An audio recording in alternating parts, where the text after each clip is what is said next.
नमस्ते दोस्तों, मैं प्राध्यापक सचिन, आपका दोस्त। आज हम pharmacy law ethics diploma second year final year के बच्चों को जो इम्पोर्टेंट लेक्चर सीरीज है, इम्पोर्टेंट क्वेश्चन लेक्चर सीरीज, तो उसमें उसमें से एक इम्पोर्टेंट क्वेश्चन 2024 के लिए मैंने निकाला है, तो उसको हम डिस्कस करते हैं। तो चलो, what is meaning of DPCO? DPCO means drug price control order. DPCO क्या है? ड्रग प्राइस कंट्रोल ऑर्डर 1995 में। उसके ऑब्जेक्टिव क्या क्या है ये हम डिस्कस करेंगे। तो देखते हैं। To regulate an equal distribution of bulk drug and to make these drugs available prices, different manufacturer available at fair prices। मतलब फेयर प्राइस में वो जो ड्रग है आपको अवेलेबल हो सके, इसके बारे में हम थोड़ा जानेंगे। What is the main objective of that DPCO? To regulate equal distribution of bulk drug. Bulk drug का इक्वल डिस्ट्रीब्यूशन आपको रेगुलेट करना है एंड फेयर प्राइस में उसको अवेलेबल करना है और डिफरेंट मैन्युफैक्चरर से। ओके, दूसरा जो है objective, to fix the maximum retail sale price of the formulation. उसका एमआरपी फिक्स करना है बाद में। तीसरा, to fix the maximum sale price of bulk drug to avoid huge profit. Huge profit को अवॉइड करना है profiteering in drug manufacture and distribution में। तो दोस्तों, अभी जो नेक्स्ट क्वेश्चन है, offences and penalties under objectional advertisement act and rules 1955।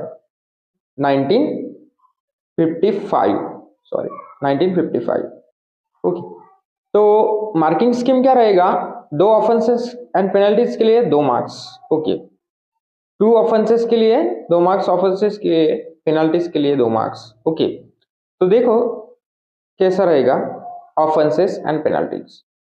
Contravention of any of the provision of this act, मतलब इस एक्ट से रिलेटेड जो भी प्रोविजन आप कॉन्ट्रवेंशन करेंगे, उल्लंघन करेंगे उसका, of this act rules there under.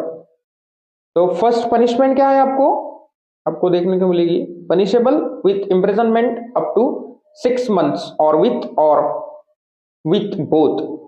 6 months with fine और with both on the first conviction. Second में punishable with imprisonment up to 1 year, 1 साल भी हो सकता है, और विथ फाइन और with both on subsequent conviction. अगर दोबारा करता है तो आपको इम्प्रिजनमेंट 1 year तक का जाता है और फाइन भी भरना पड़ता है। In case of contravention of this provision of this act, ऐसे आपको पेपर लिखना है, by company every person who at the time of commission of the offences was in charge and responsible for the conduct of company business shall be deemed to be guilty and liable for the punishment। कॉन्ट्रावेंट कर रहा है provision को, कोई भी company हो, कोई भी company का बिजनेस हो, वो भी गिल्टी और liable for the punishment. Such a person is not a liable for person if, वो पर्सन लाइबल नहीं होगा पनिशमेंट के लिए if he proves that the offence was committed without his knowledge, और दैट उसको पता नहीं था फिर भी वो ऑफेंस हुआ। अगर वो प्रूव कर सकता है तो उसको पनिशमेंट के लिए वो लायबल नहीं होगा। और that he has taken all the precautions to prevent the commission of such offences, और सच ऑफेंसेस का उसको प्रिकॉशन वो उसने ले लिया था इस ऑलरेडी, और उसके नॉलेज के बिना वो ऑफेंस हुआ है, तो वो पनिशेबल नहीं रहेगा। अभी हम देखेंगे difference between bonded and non bonded laboratory क्या होता है। ठीक है, तो बॉन्डेड लेबोरेटरी में क्या है? पहला point, it means A premises, ऐसा कोई प्रेमाइसिस है और एनी पार्ट ऑफ प्रेमाइसिस, ऐसे ही आपको पेपर लिखना है। Approved and licence for manufacture and storage of medicinal and toilet preparation containing alcohol, opium, Indian hemp and other narcotic drugs or narcotics on which duty has not been paid। यहाँ पे क्या हो रहा है?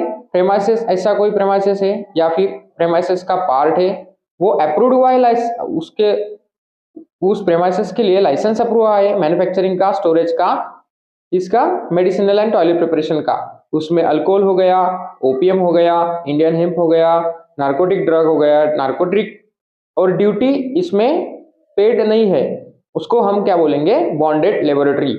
और non bonded में पहला point क्या आएगा, इट मीन्स द प्रेमाइसेस और एनी पार्ट ऑफ प्रेमाइसेस, कोई भी प्रेमाइसेस और उसका पार्ट प्रेमाइसेस का अप्रूव्ड किया है, लाइसेंस दिया है उसको मैन्युफैक्चरिंग के लिए, किसके, मेडिसिनल एंड टॉयलेट प्रिपरेशन के लिए, like alcohol, opium, Indian hemp and other narcotic drugs और narcotics on which duty has been paid. और यहाँ पे नॉन बॉन्डेड में आपको ड्यूटी पे करना है, ठीक है। दूसरा point, excise duty payable on removal of goods from the bonded lab. Bonded lab में से आप गुड्स को रिमूवल कर रहे हो तो आपको एक्साइज ड्यूटी पे करना है, ओके। दूसरा पॉइंट, नॉन बॉन्डेड में excise duty is payable eight the time of spirit purchases. जब आप स्पिरिट परचेस कर रहे हो, अल्कोहल परचेस कर रहे हो, तो उसके ऊपर आपको एक्साइज ड्यूटी देना पड़ेगा eight the time of spirit purchase. जहां से स्पिरिट परचेस कर रहे हो आप, उस टाइम पे आपको एक्साइज ड्यूटीज देना पड़ेगा। अभी तीसरा जो पॉइंट है बॉन्डेड लेबोरेटरी वाला, bonded lab to function under excise staff. Bonded lab कैसे काम करता है, अंडर एक्साइज स्टाफ के अंडर। और non bonded lab excise staff required नहीं रहता है इसको, function for non bonded lab, okay. चौथा पॉइंट क्या लिखेंगे, bonded lab is suitable for large scale. Bonded lab कहाँ पे सुटेबल है, लार्ज स्केल के लिए। नॉन बॉन्डेड तो दोस्त ठीक है, is suitable for small scale के लिए, ठीक है। तो दोस्तों पांचवा पॉइंट जो है, licence required should be obtain from excise commissioner. ये बॉन्डेड के लिए, बॉन्डेड में क्या होता है, licence required should be obtain from excise commissioner. Excise commissioner से आपको लाइसेंस ऑब्टेन करना पड़ता है, लेना पड़ता है, okay. Licence required should be non bonded के लिए from officer as the state government में अथॉराइज ऑन दिस बिहाफ। इसके बिहाफ में जो भी ऑफिसर गवर्नमेंट अपॉइंट करेगा, स्टेट गवर्नमेंट अपॉइंट करेगा, वो उनसे आपको लाइसेंस लेना है, ठीक है। अभी सबसे लास्ट वाला point, suitable for large scale manufacturer, ये बॉन्डेड लेबोरेटरी के लिए, और नॉन बॉन्डेड के लिए suitable for small scale manufacturer, okay. So we look forward to next question, that is ex officio member of pharmacy council of India. PCI में ex officio member कौन से होते हैं, ओके। तो पहला ऑफिसर का नाम director of general of health services, who is chairman, जो चेयरमैन रहेगा डायरेक्टर जनरल हेल्थ सर्विसेज का। दूसरा, the drugs control of India, drug control of India का मेंबर रहेगा। तीसरा, the director of the central drug laboratory, Calcutta में जो central drug laboratory है सीडीएल, उसका डायरेक्टर रहेगा एक्स ऑफिशियो मेंबर, ठीक है। हम अभी जाते हैं नेक्स्ट इंपॉर्टेंट क्वेश्चन की ओर, जो कि 2024 के एग्जाम के लिए बहुत महत्वपूर्ण है। तो देखिए, अल्कोहल का डेफिनेशन लिखना है आपको, अल्कोहल क्या है, रेस्ट्रिक्टेड प्रिपरेशन क्या है, और मेडिसिनल टॉयलेट प्रिपरेशन क्या है, उसका आपको डेफिनेशन लिखना है। तो इसी तरीके से आपको प्रॉपर डेफिनेशन लिखना है। तो देखो, अल्कोहल मतलब क्या, alcohol means ethyl alcohol of any strength and purity having chemical composition. Ethyl alcohol है और स्ट्रेंथ कौन सी है, प्यूरिटी, प्योर है, हैविंग केमिकल कंपोजिशन, कौन सा केमिकल, C2H5OH। और ऐसी डेफिनेशन लिखना है आपको पेपर में।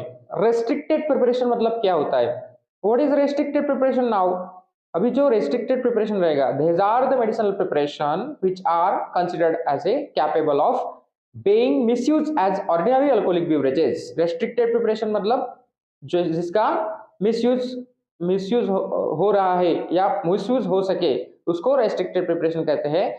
Medicinal preparation which considered as a capable of being misused और एज ऑर्डिनरी अल्कोहलिक बेवरेजेस, मतलब जो ड्रेनेज रहता है उसमें से हम अल्कोहल निकालेंगे और उसका मिसयूज करेंगे, उसको रेस्ट्रिक्टेड प्रिपरेशन कहते हैं, ठीक है।